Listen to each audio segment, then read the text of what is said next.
Video में हम लोग देखेंगे कि what do by quantifiers and what do by quantified statement. देखिए, इन मैथमेटिकल लॉजिक बहुत सारे सेंटेंसेस होते हैं। समझो यहाँ पे दिया है x+3 = 5 दिया है, तो ये ओपन सेंटेंस है। ये क्या है? ओपन सेंटेंस है। लेकिन कुछ रिस्ट्रिक्शन डाल के we get this as quantified true statement.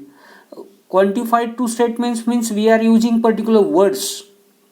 दो वर्ड्स है, for all and there exist. यहाँ पे इसको कहेंगे फॉर ऑल एंड दूसरा जो है देयर एग्जिस्ट। ये नोटेशंस है।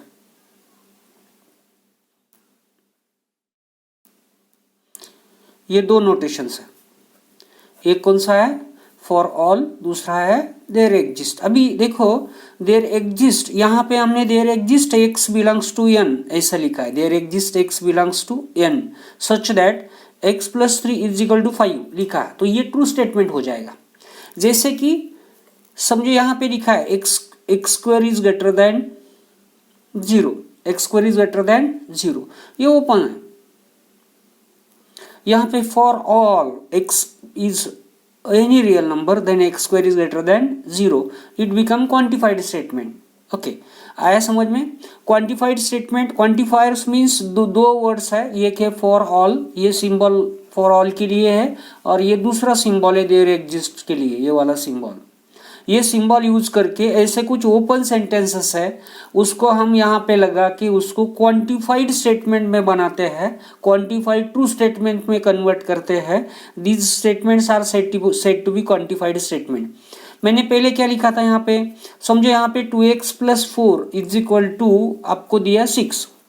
आपको पता है कि ये स्टेटमेंट ओपन सेंटेंस है, क्योंकि सिचुएशन पे इसका वैल्यू डिपेंड है। x का वैल्यू 1 लिया तो ये ट्रू आ जाएगा, x का वैल्यू अदर देन x लाया तो ये फॉल्स हो जाएगा। So it is open sentence, ये स्टेटमेंट नहीं है। लेकिन यहाँ पे हमने ऐसा लिखा है there exist x belongs to number, natural number और any integer we can write also such that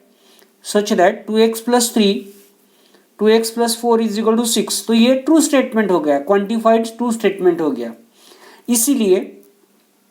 इसलिए ध्यान में रखना है कि two types of quantifiers are there. One is for all and it is said to be universal quantifier. इसको क्या कहेंगे हम? Universal quantifier.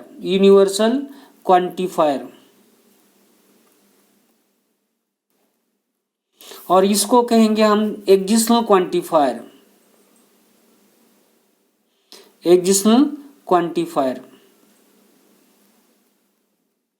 ध्यान में आया?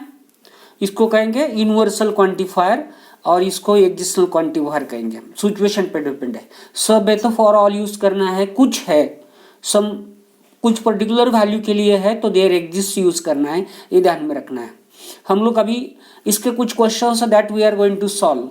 ओके, वो क्वेश्चंस कौन से है? 1.5 हम लोग वर्कआउट करेंगे। 1.5 में आपको पता है कि 1.5 ये है एक्सरसाइज, हमको इसको वर्कआउट करना है।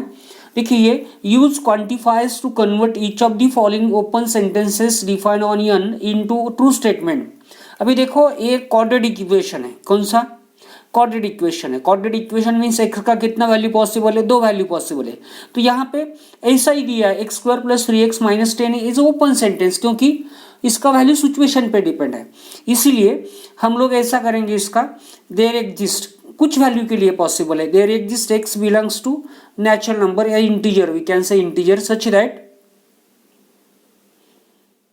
सच दैट ये हो गया आपका x² + 3x - 10 = 0। आपको पता है x का वैल्यू हो जाएगा आपका -5। सॉल्यूशन इसका -5 एंड 2, क्योंकि -5 के लिए हो जाएगा आपका, देखिए -15 -10 -25 एंड +25 0, और 2 के लिए ये 4 और ये 6, 10 - 10 0। So these are the values. So it is not necessary to write these values here, लेकिन 2 वैल्यू है इसमें। देखिए यहाँ पे भी देयर एग्जिस्ट लिखेंगे। क्यों? देयर एग्जिस्ट ऑल नंबर के लिए पॉसिबल नहीं है। There exist x belongs to natural number such that क्या लिखेंगे यहाँ पे आगे? 3x - 4 = 9 फॉर ऑल, यहाँ पे फॉर ऑल लिखेंगे, हर एक नंबर के लिए ये पॉसिबल है। That's why for all n belongs to natural number such that n square is greater than और इज इक्वल टू 1। इसके लिए क्या करेंगे, फॉर ऑल नहीं, कुछ नंबर के लिए पॉसिबल है, so we can write there exist. इसके लिए क्या लिखेंगे, फोर्थ के लिए there exist n belongs to n such that 2n minus 1 is equal to 5। इसको भी क्या लिखेंगे, देयर एग्जिस्ट लिखेंगे, क्योंकि एक ही वैल्यू है, यहाँ पे बहुत सारे वैल्यू है लेकिन ऑल नहीं है, इसलिए यहाँ पे भी there exist y belongs to n such that y plus 4 is greater than 6। यहाँ पे भी वही लिखना होगा आपको, क्या लिखना होगा, देयर एग्जिस्ट। आया समझ में? इसका देखो क्या होगा, there exist y belongs to n such that 3y minus 2 is less than और इज इक्वल टू 9। आया समझ में सबको? कुछ प्रॉब्लम है इसमें? ओके चलो, in this way we have to work out this questions. Now next question exercise में का, वो भी बहुत इंटरेस्टिंग है। If determine the truth value of the following. अभी देखो, for all x belongs to b, सब x के लिए such that x is prime. सब है क्या प्राइम? नहीं है, so it is not true statement, it's truth value is f। क्यों? सब ट्रू, ऑल नंबर्स नहीं है ना prime numbers, that's why it is not true statement, it's a false. There exist n belongs to b such that, possible है क्या, such that n plus 6 is greater than 12 है possible है। 6 लिया, 7 लिया तो ये सेटिस्फाई हो जाता है, so it is true statement is true. क्योंकि यहाँ पे आपको दिखाना है वो 7 plus 6 is greater than 12, so 13 is greater than 12, so it is true, that's why statement is true. There exist, now देखिए थर्ड क्वेश्चन के लिए, n belongs to b such that 2n plus 2 is less than 4। Possible है क्या? Possible है क्या?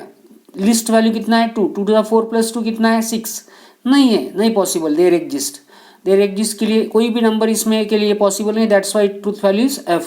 यहाँ पे use करके ऐसा बता सकता है, all y belongs to B such that y square is negative. नहीं हो सकता, कोई भी नंबर नहीं हो सकता स्क्वायर का negative, so it's truth value is f। In this way you have to work out the sums of this type. Each question for board, each question is for 1 mark, so try to remember it. So we'll proceed for next video for 1.6.